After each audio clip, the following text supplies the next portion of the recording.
Municipals ఎన్నికల ప్రచారం peak స్టేజ్కు చేరుకుంది. అభ్యర్థుల్ని గెలిపించుకునే పనిలో ప్రధాన పార్టీల అగ్రనేతలు చెమటోడ్చుతున్నారు. మున్సిపల్ ఎన్నికల్లో పార్టీ జెండా ఎగిరేసే బాధ్యత తీసుకున్న నేతలు ఇన్నాళ్ళు తమ గెలుపు కోసం ప్రయత్నించిన కార్యకర్తలను కుర్చీలో కూర్చోబెట్టే పనిలో నిమగ్నమయ్యారు. మున్సిపాలిటీలు, కార్పొరేషన్ చైర్మన్లను గెలిపించుకుని పార్టీలో, ప్రజల్లో పట్టు నిలుపుకునేందుకు ఎమ్మెల్యేలు, మాజీ ఎమ్మెల్యేలు, మంత్రులు, మాజీ మంత్రులు ప్రయత్నిస్తున్నారు.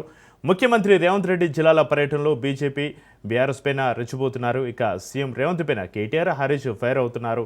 కాంగ్రెస్, బీఆర్ఎస్ రెండు ఒకటేనని బీజేపీ ఒకవైపు మండిపడుతోంది. అభ్యర్థులు, పార్టీలు సెకండ్ ఒపీనియన్ లీడర్స్ తోటి, ఇతర వర్గాలతోటి గ్రౌండ్ లెవెల్లో సర్వేలు చేయించుకుంటున్నాయి.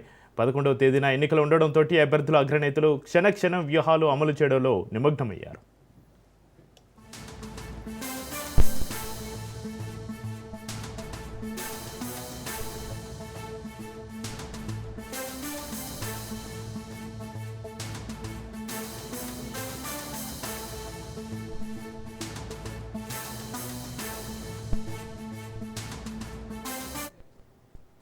ఫిబ్రవరి 11న జరగనున్న పోలింగ్ కోసం క్షేత్రస్థాయిలో ప్రచారం హోరెత్తుతుంది. ప్రస్తుత పరిస్థితిని గమనిస్తే పార్టీల వ్యూహాలు ఎలా ఉన్నాయో చర్చిద్దాం. మనకు అందుబాటులో ఉన్నారు కాంగ్రెస్ నుంచి రాజ్ కుమార్ గారు.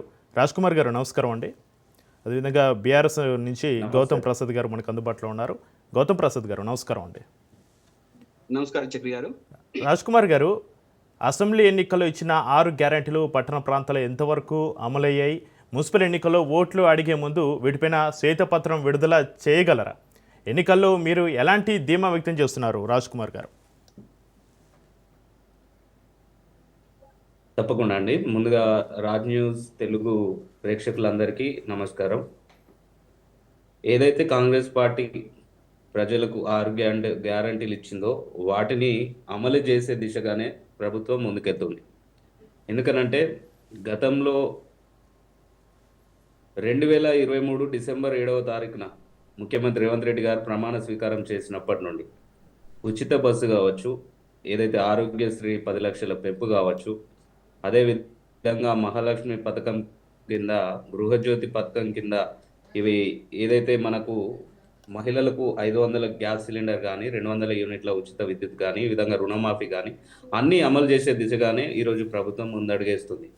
దాని ఫలితంగానే తెలంగాణ రాష్ట్రంలో మొన్న జరిగిన ఉప ఎన్నిక కావచ్చు, అదేవిధంగా పంచాయతీ ఎలక్షన్స్ కావచ్చు, ప్రస్తుతం జరుగుతున్న మున్సిపల్ ఎలక్షన్లో దాని ప్రతిఫలమే ఈరోజు కాంగ్రెస్ పార్టీ చూస్తుంది కూడా.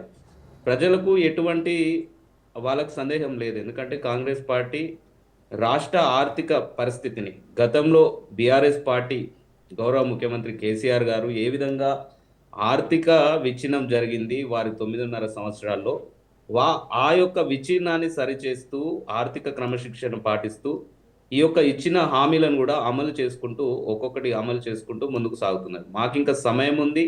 ఎందుకంటే తెలంగాణ రాష్ట్రం ఆర్థికంగా ఈరోజు